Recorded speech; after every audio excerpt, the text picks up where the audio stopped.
Time dulls the footage, but it never erases what really happened behind it.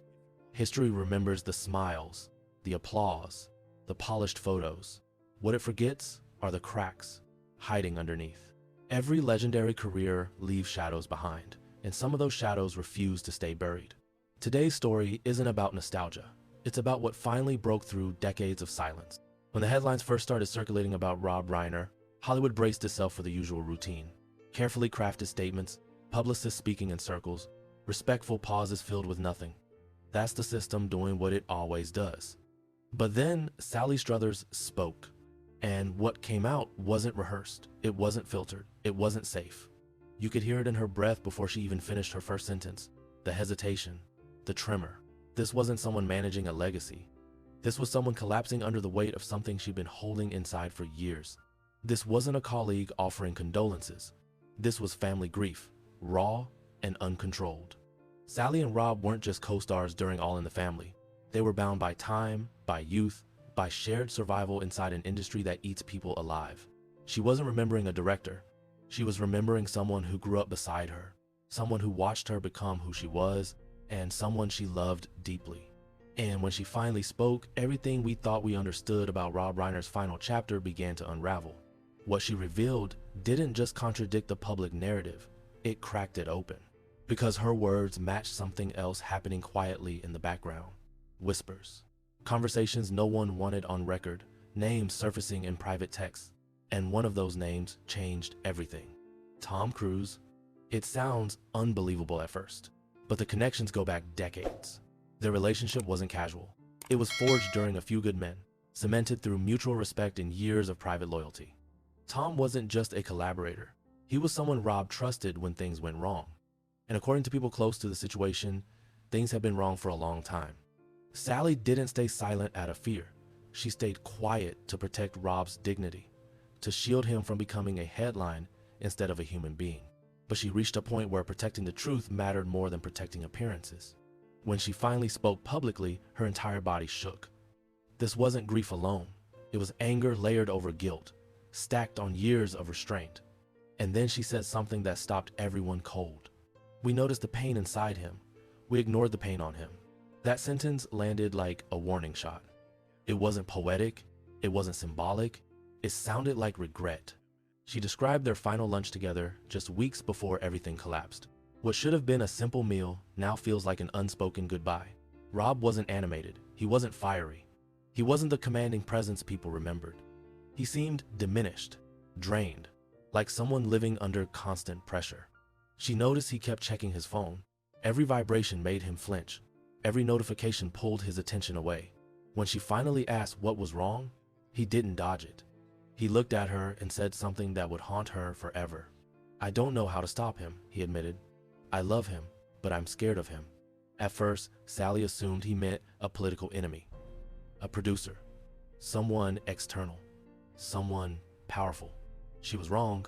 When the call came later, the one that confirmed Rob and Michelle were gone, the meaning snapped into place. He hadn't been talking about an outsider. He had been talking about his own son. That realization shattered her. And that's where this story takes a turn that mainstream outlets still refuse to confront. Because this wasn't a sudden explosion. It was a slow collapse.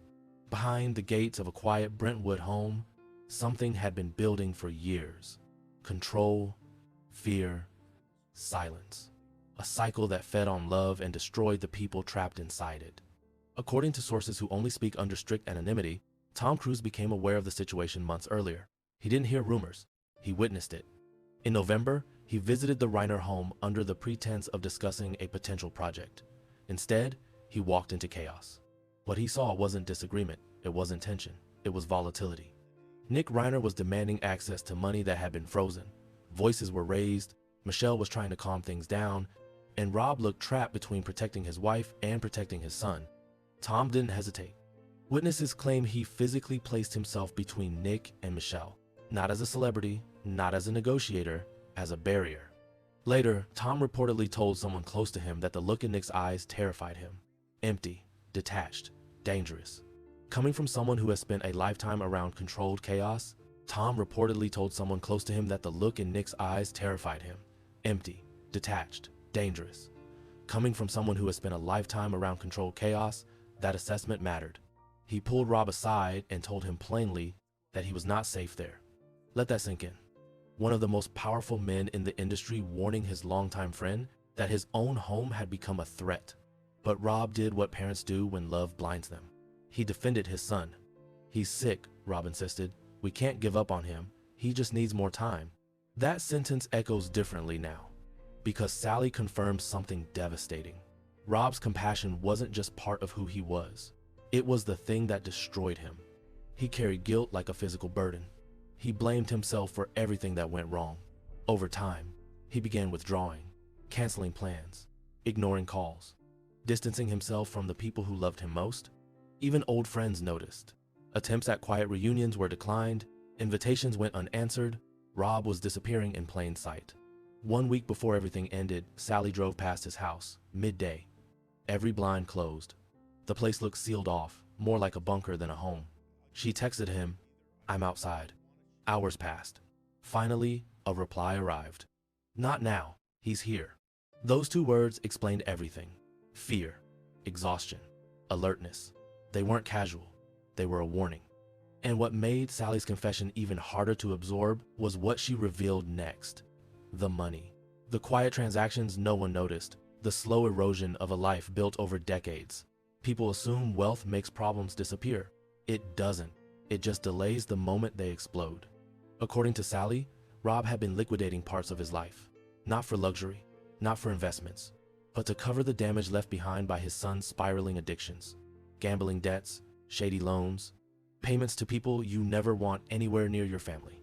Rob wasn't buying excess, he was buying time, buying silence, buying safety he believed he could control. He paid for peace that never truly existed. He thought if he could keep the threats away from the door, he could keep his family intact. What he didn't realize was that the danger was already inside. Then Sally shared the moment that still keeps her awake. 6 months earlier, during a family gathering, Rob fell down the stairs. That was the official explanation. Broken wrist, bruised face, everyone accepted it, everyone except her. She visited him in the hospital. She looked closely. The marks didn't match the story. The angles were wrong. The pattern wasn't accidental. She asked him directly if Nick had done it. Rob didn't answer. He turned his head toward the wall. Tears ran down his face. Silence filled the room. And that silence said everything. They never discussed it again. Sally later described that silence as the loudest sound she's ever experienced. The silence of parents being harmed by their own child. A pain wrapped in shame, so heavy it suffocates. How do you tell the world that the person you raised is now the one hurting you? That question haunted Rob and Michelle daily. And what makes this tragedy even more devastating is how hard Tom Cruise tried to intervene. According to people close to him, Tom was shaken after what he witnessed. He offered to personally cover the cost of an elite rehabilitation facility overseas. High security, isolated, designed for cases most doctors won't touch. He told Rob he would handle everything. Nick refused, and Rob couldn't force him. That choice became the tipping point. Later, Tom confided to friends that he felt like he'd been watching a slow-motion disaster unfold, powerless to stop it. Years of warnings ignored, chances slipping away one by one. Now, as Nick's legal team begins shaping their defense, a familiar narrative is already emerging. Mental health, temporary breaks from reality, a tragic snap. Sally rejects all of it. She believes what happened was deliberate. She described Nick as someone who knew exactly how to manipulate emotions. One moment apologetic, the next charming, saying just enough to unlock another door or sign another check, and then the switch would flip. The version Rob feared would return. Friends now describe the Reiner household as a psychological war zone. Constant tension, hypervigilance, no real rest, just waiting for the next escalation. So why did no one else speak up sooner? Because Hollywood hides its pain, it protects its image. Scandal is the enemy. Admitting a beloved figure was living in terror doesn't fit the narrative. Sally is done protecting that illusion. At her age, she has nothing left to lose. She has buried family, watched too many people she loved fall apart quietly. All she wants now is truth. She openly criticized those who enabled Nick's behavior, friends who kept supplying him, doctors who kept approving questionable prescriptions, a system that gave him chance after chance because of his last name.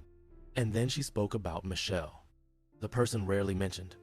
Michelle was the buffer, the mediator, the one standing between storms. Sally revealed that Michelle once admitted she had started locking her bedroom door at night. Think about that. Locking yourself in your own home because you're afraid of your child. Michelle told her, "When I hear footsteps, my heart stops." That sentence says everything. They weren't living in that house. They were surviving in it. On the night everything ended, investigators now believe the situation had been deteriorating for days. Neighbors later admitted they heard shouting, crashes, doors slamming, nearly 2 full days of unrest. No one called the police. In neighborhoods like that, people look away. They turn up the music. They protect appearances. That silence cost lives. And then came another revelation tied to Tom Cruise. On that final night, Rob didn't call emergency services. He called a private security company. Records show the call came in just after 9. Help arrived 30 minutes later. 30 minutes that changed everything. Investigators believe Rob downplayed the urgency. He didn't want his son arrested.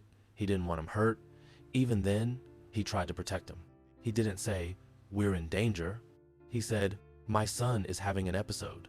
That instinct to shield, even when it's fatal, defines this entire tragedy. The autopsy later confirmed Michelle fought back. Rob barely did. He didn't raise his hands. He didn't resist. He stood there.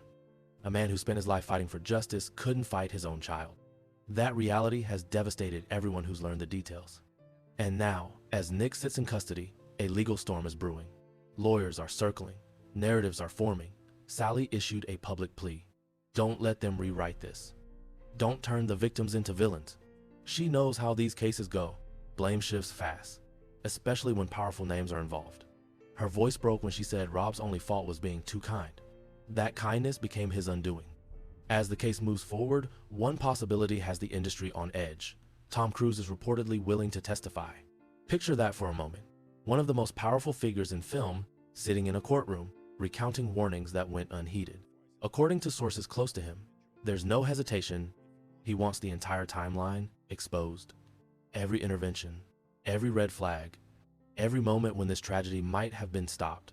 His goal is simple: make sure Nick never walks free. But the story grows even darker when Sally looks further back. Nick wasn't invisible growing up. The world saw him on red carpets, smiling beside his father, Hollywood royalty, privilege everywhere, and people assumed the same thing. Lucky kid. Sally says that image was wrong. Even as a teenager, she sensed something unsettled behind his smile. She recalled a party years ago where Nick was found alone in a back room, calmly destroying property. Not angry, not shouting, just breaking things piece by piece, methodical and quiet. People laughed it off. They shouldn't have. When Rob confronted him that night, there were no tears, no remorse, just a smile that made Sally uneasy. She warned Rob to get help immediately. He tried. Doctors, specialists, clinics, every resource money could buy. But, as Sally said, through tears, you can't purchase empathy. That truth shattered whatever illusions remained. Since her interview aired, Hollywood has gone into damage control mode. Old photos disappeared, social connections were scrubbed, people distanced themselves overnight. The silence returned, but Sally refused to join it. She's calling this what it is. Rob Reiner wasn't just a celebrated filmmaker lost too soon. He was a victim of domestic violence, a reality people struggle to accept when the victim is powerful, respected, and male. People keep asking why Rob didn't hire bodyguards, why he didn't force Nick out, why he didn't walk away. Because love doesn't follow logic. Love blinds. It freezes. It convinces you that protecting someone else is worth risking everything. The funeral will be private, security tight. Tom Cruise is reportedly overseeing arrangements to ensure no one connected to Nick's chaos gets close. Sally will speak. She plans to read a letter to Rob, words she never finished saying at that lunch weeks before the end. She hasn't shared what's inside, only that it's the goodbye she's been carrying ever since. And buried beneath all of this heartbreak is a truth people hate admitting. Love doesn't always win. Movies taught us otherwise, many directed by Rob himself. Stories where compassion conquers darkness, where holding on guarantees a happy ending. Real life isn't written that way. Sometimes loving someone isn't enough. Sometimes it pulls you under with them. When Sally finally broke her silence, she didn't just share memories. She shattered a myth. The myth of the perfect celebrity family. The myth that money protects you. The myth that abuse looks the same every time. In his final moments, Rob wasn't a legend. He wasn't a symbol. He was a father, tired, afraid, still hoping love would fix what it never could. As investigators continue piecing together what happened inside that Brentwood house, Sally's words linger like an echo, a warning about silence, about misplaced loyalty, about the cost of ignoring fear. Court filings are expected soon. There are whispers that audio recordings from inside the home may exist. If those recordings surface, they could change everything. Until then, this story asks something of all of us. Check on the people who go quiet. Look beyond the smiles. Remember that the brightest lives can hide unbearable pain. Rest in peace, Rob and Michelle Reiner. You deserved safety. You deserved peace. If this story moved you, please take a moment to like the video and subscribe.